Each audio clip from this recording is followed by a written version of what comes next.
दोस्तों, इस वीडियो में हम बात करने वाले हैं सेलो वर्ल्ड आईपीओ के बारे में कि आईपीओ की लिस्टिंग वाले दिन आपकी क्या स्ट्रैटेजी होनी चाहिए। मंडे को इस आईपीओ की लिस्टिंग होने वाली है, तो इस वीडियो में हम जानेंगे कि लिस्टिंग वाले दिन आपको इसको होल्ड करना चाहिए या फिर इसमें प्रॉफिट बुक कर लेना चाहिए। इसका अभी ग्रे मार्केट में प्रीमियम किस प्राइस पे ट्रेड कर रहा है, आईपीओ की लिस्टिंग किस प्राइस के अराउंड हो सकती है और आईपीओ से आपको कितना लिस्टिंग गेन मिल सकता है, और जिनको अलॉटमेंट नहीं मिली है तो क्या लिस्टिंग वाले दिन इसमें प्रॉफिट बनाया जा सकता है। तो चलिए वीडियो को शुरू करते हैं। लेकिन अगर आप इस चैनल पर पहली बार विजिट कर रहे हैं या फिर आपने चैनल अब तक सब्सक्राइब नहीं किया है तो चैनल को सब्सक्राइब कर लें और साथ में वीडियो को भी लाइक कर दें। सेलो वर्ल्ड आईपीओ की लिस्टिंग 6 नवंबर यानी कि मंडे को होने वाली है और आईपीओ में बुकिंग प्राइस 648 रुपये है, यानी कि 648 रुपये के ऊपर शेयर अलॉट हुए हैं और आईपीओ में 23 शेयर्स का एक लॉट है। अब आईपीओ के साइज की बात करें तो आईपीओ 1900 करोड़ रुपए का है, यानी कि काफ़ी बड़ा आईपीओ है और पूरा का पूरा ऑफर फॉर सेल आईपीओ है। सेलो के एंकर लिस्ट की बात करें तो यहाँ पर भी आपको भर भर कर एंकर इन्वेस्टर्स आते हुए देखने को मिले थे, यानी कि इस आईपीओ में टोटल आपको 39 एंकर इन्वेस्टर्स आते हुए देखने को मिले थे। इसके एंकर लिस्ट में आपको एफआईआईज, टीआईआईज और साथ में म्यूचुअल फंड्स भी आते हुए देखने को मिले थे। तो आईपीओ का एंकर लिस्ट काफ़ी बढ़िया देखने को मिला, यानी कि एंकर इन्वेस्टर्स इस आईपीओ को लेकर काफ़ी ज़्यादा इंटरेस्टेड देखने को मिले हैं। अब किसी भी आईपीओ का अगर एंकर लिस्ट आपको बढ़िया देखने को मिलता है तो ऐसे में आईपीओ की लिस्टिंग भी आपको बढ़िया प्राइस के ऊपर होती हुई देखने को मिलती है और आगे आपको उसके शेयर्स में एक उछाल भी देखने को मिलता है, जैसा कि आपने इससे पहले जेएसडब्ल्यू इंफ्रास्ट्रक्चर आईपीओ में देखा। हालांकि वहां पर बहुत सारे एंकर इन्वेस्टर्स आते हुए देखने को मिले थे और वहां पर लिस्ट बहुत ज़्यादा लंबी थी। जेएसडब्ल्यू में करीब 56 एंकर इन्वेस्टर्स आते हुए देखने को मिले थे, लेकिन अगर यहाँ भी बात करें तो 39 हमें एंकर इन्वेस्टर्स देखने को मिले हैं, तो काफ़ी बढ़िया लिस्ट है। सेलो के बिज़नेस की बात करें तो इनका बिज़नेस काफ़ी बढ़िया देखने को मिलता है, यानी कि सेलो एक बहुत ही जाना पहचाना ब्रांड है और मार्केट में इसके प्रोडक्ट की अच्छी खासी डिमांड भी देखने को मिलती है। अब जितने भी ऑनलाइन प्लेटफॉर्म हैं वहाँ पर आपको इनके प्रोडक्ट देखने को मिलते हैं। इसके प्रोडक्ट आपको ई कॉमर्स वेबसाइट पर देखने को मिल जाते हैं। इसके अलावा अगर रिटेल शॉप की भी बात करें तो वहाँ पर भी इनके प्रोडक्ट आपको देखने को मिलते हैं। ओवरऑल इनका बिजनेस काफ़ी बढ़िया है। कंपनी के फाइनेंशियल की बात करें तो कंपनी के फाइनेंशियल आपको अट्रैक्टिव देखने को मिलते हैं, यानी कि यहाँ पर आपको बढ़िया ग्रोथ देखने को मिलती है। कंपनी के रेवेन्यू बढ़ते हुए देखने को मिल रहे हैं, साथ ही कंपनी ईयर ऑन ईयर बढ़िया प्रॉफिट भी बना रही है। और अगर कंपनी के डेट को भी देखें तो कंपनी के ऊपर ज़्यादा डेट भी देखने को नहीं मिलता है, यानी कि कंपनी कभी भी अपने डेट को पूरी तरह से ख़त्म कर सकती है। अब इस आईपीओ में आपको एक नेगेटिव चीज़ देखने को मिलती है कि कंपनी काफ़ी ओवर वैल्यूड प्राइस पर अपना आईपीओ लेकर आ रही है। हालांकि कंपनी की मार्केट में बढ़िया डिमांड आती हुई देखने को मिली, आईपीओ में बढ़िया सब्सक्रिप्शन आए थे और इनका लिस्ट भी काफ़ी ज़्यादा इंटरेस्टिंग है। कंपनी के साइज़ की बात करें तो कंपनी मिड कैप साइज़ की कंपनी है। अब जब आईपीओ ओवर वैल्यूड प्राइस के ऊपर आते हुए देखने को मिलता है तो लिस्टिंग के बाद एक बार प्रॉफिट बुकिंग एक्सपेक्ट किया जा सकता है, और अगर लिस्टिंग के साथ ही प्रॉफिट बुकिंग नहीं भी आती है तो कुछ दिनों के बाद उसमें आपको एक बड़ी गिरावट देखने को मिल सकती है, यानी कि इसके प्राइस में आगे चलकर आपको गिरावट देखने को मिलने ही वाली है। चलिए अब इसके ग्रे मार्केट प्रीमियम देख लेते हैं और उसके बाद जानेंगे कि लिस्टिंग वाले दिन आपको इसको होल्ड करना चाहिए या फिर इसमें प्रॉफिट बुक कर लेना चाहिए। सेलो वर्ल्ड आईपीओ के ग्रे मार्केट प्रीमियम देखें तो इसका प्रीमियम 160 रुपये पे ट्रेड कर रहा है और आईपीओ में बुकिंग प्राइस 648 रुपये है। इसका मतलब है कि आईपीओ की लिस्टिंग 808 रुपये पर हो सकती है। अब मंडे को मार्केट में एक तेजी की उम्मीद की जा रही है, क्योंकि ओवरऑल ग्लोबल मार्केट आपको फ्राइडे को ग्रीन में बंद होते हुए देखने को मिले थे, यानी कि डाउ जोन और नेस्डेक में आपको अच्छी तेजी देखने को मिली थी। तो ऐसे में उम्मीद है कि मंडे को इंडियन मार्केट में भी आपको तेजी देखने को मिल सकती है। ऐसे में मंडे को आईपीओ की लिस्टिंग आपको 800 रुपये से ऊपर ही देखने को मिल सकती है। हालांकि ये सिर्फ एक अनुमान है, कभी भी आप इस बात का दावा नहीं कर सकते हैं कि आईपीओ की लिस्टिंग किस प्राइस पर होगी। तो उम्मीद है कि आईपीओ की लिस्टिंग बढ़िया प्राइस के ऊपर देखने को मिलेगी।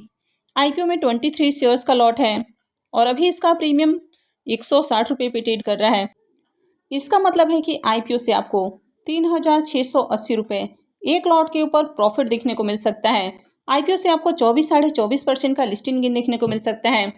अब इस आईपीओ से बात करें तो एक लॉट के ऊपर आपको 3,500 से 4,000 रुपये के बीच में प्रॉफिट देखने को मिल सकता है। तो आईपीओ से आपको एक डिसेंट लिस्टिंग गेन देखने को मिल रहा है। तो अगर आपने आईपीओ में लिस्टिंग गेन के लिए अप्लाई किया है तो यहाँ पर आपको बढ़िया प्रॉफिट देखने को मिल रहा है, तो आप लिस्टिंग गेन लेकर एग्जिट कर सकते हैं। आईपीओ के अगर साइज़ की बात करें तो आईपीओ 1900 करोड़ रुपए का है, यानी कि काफ़ी बड़ा आईपीओ है। तो लिस्टिंग के बाद इसमें एक प्रॉफिट बुकिंग उम्मीद की जा सकती है, यानी कि लिस्टिंग के बाद इसके शेयर्स में थोड़ी सी आपको गिरावट देखने को मिल सकती है। इसलिए अगर आपने लिस्टिंग गेन के लिए अप्लाई किया है तो अगर आपको बढ़िया लिस्टिंग गेन देखने को मिल रहा है तो आप लिस्टिंग गेन लेकर एग्जिट कर सकते हैं। लेकिन अगर आप short term to medium term investor हैं तो आप इसको कुछ दिनों के लिए होल्ड भी कर सकते हैं। हालांकि अगर आप इसको होल्ड भी करते हैं तो आपको इसमें हमेशा एसएल फॉलो करना है और एसएल लगाकर चलना है, यानी कि 650 का इसमें एसएल लगा के रखना है। लेकिन लिस्टिंग के साथ ही आप इसमें कम से कम 40 से 50% शेयर्स में प्रॉफिट बुक कर सकते हैं और रेस्ट को आप होल्ड कर सकते हैं। और आगे अगर इसमें तेजी देखने को मिलती है तो रेस्ट जो शेयर्स हैं उसको आप सेल कर सकते हैं, यानी कि बढ़िया प्रॉफिट कमा सकते हैं। लेकिन अगर आपको एक ही लॉट अलॉट हुआ है तो फिर आप लिस्टिंग गेन लेकर एग्जिट कर सकते हैं।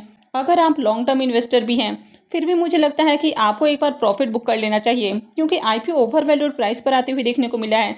तो यहाँ पर आगे चलकर इसमें आपको एक गिरावट देखने को मिल सकती है। हालांकि अभी गिरावट हो जाए ये जरूरी नहीं है, हो सकता है कि आने वाले कुछ दिनों में आपको गिरावट देखने को मिले। अब आईपीओ का एंकर लिस्ट काफ़ी अच्छा देखने को मिला था, तो हो सकता है कि लिस्टिंग के बाद भी इसके शेयर्स में आपको एक तेज़ी देखने को मिले। तो अगर आपको बढ़िया प्रॉफिट मिल रहा है तो पहले आप प्रॉफिट बुक कर लीजिए, और अगर आगे चलकर इसमें आपको एक गिरावट देखने को मिलती है तो उस समय यहाँ पर एक बाइंग अपॉर्चुनिटी हो सकती है। तो यहाँ पर आप कुछ शेयर्स को होल्ड करके रख सकते हैं ताकि आप इसको कंटिन्यू ट्रैक करते रहें, और उसके बाद जब आपको एक डिप देखने को मिलता है तो फिर बाय करके इसको लॉन्ग टर्म के लिए होल्ड करके रख सकते हैं। अब बात कर लेते हैं उन लोगों की जिनको कि आईपीओ की अलॉटमेंट नहीं मिली है। अब अगर आपको अलॉटमेंट नहीं मिली है और लिस्टिंग के बाद अगर इसके शेयर्स में कंटिन्यू आपको एक तेजी देखने को मिलती है तो आपको इसके भागते हुए शेयर्स को कभी भी पकड़ने की कोशिश नहीं करनी है, यानी कि आपको दौड़कर हाई प्राइस पे कभी भी बाई नहीं करना है। अगर आगे इसमें एक डिप देखने को मिलता है, यानी कि लिस्टिंग के बाद इसमें एक प्रॉफिट बुकिंग देखने को मिलती है और इसके प्राइस में थोड़ी सी गिरावट आती है और वहाँ से फिर एक अच्छी रिकवरी आपको आती हुई देखने को मिलती है, यानी कि कोई पॉजिटिव कैंडल बनते हुए देखने को मिलता है, यानी कि कोई हैमर बुलिश इंगल्फिंग या फिर डोजी वगैरह बनते हुए देखने को मिलते हैं, तो वहाँ से एक अच्छी बाइंग अपॉर्चुनिटी हो सकती है। लेकिन यहाँ पर आपको हमेशा एसएल फॉलो करना है। अब अगर आप इसमें बाई कर रहे हैं तो कैंडल के नीचे का जो भी प्राइस होता है वहाँ पर आपको एसएल लगा के रखना है, यानी कि इसे थोड़ा सा नीचे ही आपको अपना एसएल रखना है। अगर आगे और ज़्यादा गिरावट आती है तो फिर आपको एग्जिट करना है। हालांकि इस आईपीओ में बाइंग थोड़ा सा रिस्की भी हो सकता है, क्योंकि आईपीओ के साइज़ की बात करें तो 1900 करोड़ रुपये का आईपीओ है, यानी कि काफ़ी बड़ा आईपीओ है।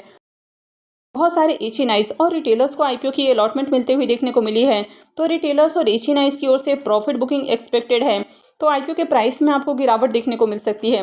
हालांकि बहुत सारे एंकर इन्वेस्टर्स भी आते हुए देखने को मिले हैं, तो हो सकता है कि इनकी ओर से आगे भी बाइंग आए और यहाँ पर आगे आईपीओ में आपको बढ़िया तेजी भी देखने को मिल सकती है। तो आपको दोनों चीज़ों को समझ कर चलना है, लेकिन यहाँ पर आपको एसएल फॉलो करना है। अगर इसमें आगे तेजी देखने को मिलती है तो आपको अपने एसएल को ऊपर करते जाना है, यानी कि एसएल को ट्रेल करते जाना है।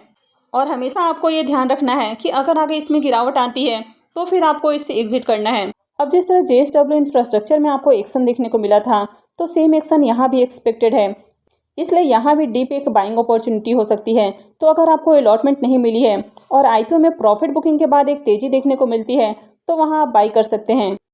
हालांकि कभी भी जब आप स्विंग ट्रेडिंग करते हैं तो आपको हमेशा अपना एसएल रखना है और एसएल को फॉलो करना है।